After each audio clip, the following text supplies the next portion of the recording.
Hai, Assalamualaikum. Sekali lagi bertemu dengan saya Fazli Yusof dalam siri video Kuasa Sukses.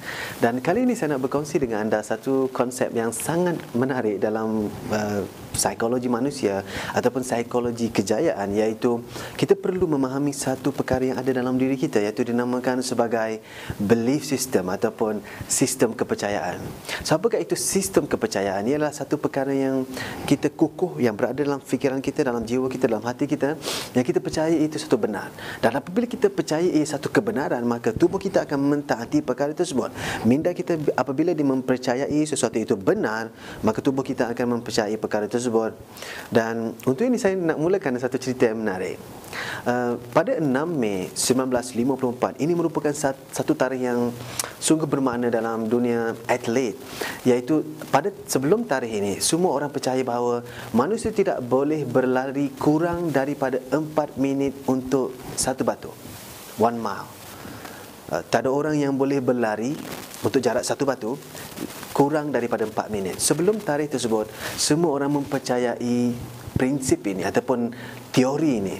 Tetapi pada 6 Mei 1954, ada seorang lelaki bernama Roger Bannister yang berumur 25 tahun telah melakukan larian dalam tempoh 3 minit 59 saat dan untuk lebih tepat 3 minit 59.4 saat. Dan apabila dia melakukan rekod tersebut, percaya ataupun tidak, kalau sebelum ini bertahun-tahun orang percaya tidak boleh berlari kurang daripada 4 minit, apabila Roger Bannister berjaya melakukannya dalam tempoh 46 hari rekod itu dilakukan, seorang lelaki bernama John Landy telah melakukan 1.5 saat lebih baik daripada Roger Bannister, iaitu dalam tempoh 3 minit 57.9 saat.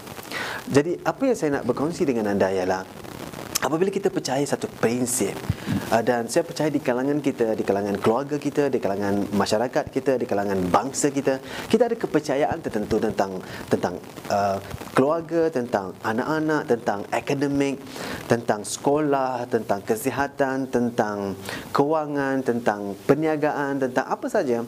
Kita semua ada kepercayaan tertentu yang mungkin benar, mungkin tidak. Apa yang kita perlu lakukan ialah kita perlu tahu bahawa apabila kita mempercayai sesuatu prinsip ataupun sesuatu teori, walaupun ia benar ataupun tidak, kita akan menyebabkan tubuh kita akan mempercayai perkara tersebut dan tubuh kita akan mentaati perkara tersebut. Sebagai seorang Muslim, tidak ada apa yang benar sehingga akan dinyatakan dalam Al-Quran dan Sunnah. Dan kalau sesuatu itu boleh dibuktikan secara saintifik, maka ia benar dalam konteks sains. Yang penting ialah untuk berjaya dalam hidup, kita kena memiliki prinsip yang memperkasakan kita. Prinsip menyebabkan kita melakukan sepenuh hati kita. Prinsip menyebabkan kita menyerlahkan potensi dalam diri kita. Apa saja prinsip yang menyebabkan kita lemah, tidak bersemangat, yang menyebabkan kita tidak berdaya, kita kena mula memikirkan semula. Kerana apa? Apa yang ada dalam fikiran kita akan dipercayai, akan ditaati oleh tubuh badan kita. Oleh itu, saudara saya sekalian, bagaimana untuk menguasai belief system kita?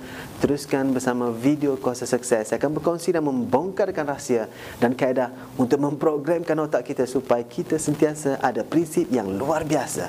Dan apabila kita ada prinsip yang luar biasa, kita akan bertindak secara luar biasa. Teruskan menguasai minda, kenali diri, serahkan kuasa sukses dalam diri anda. Bersama saya Fazli Yusof. Sehingga bertemu lagi. Salam sukses. Assalamualaikum warahmatullahi wabarakatuh.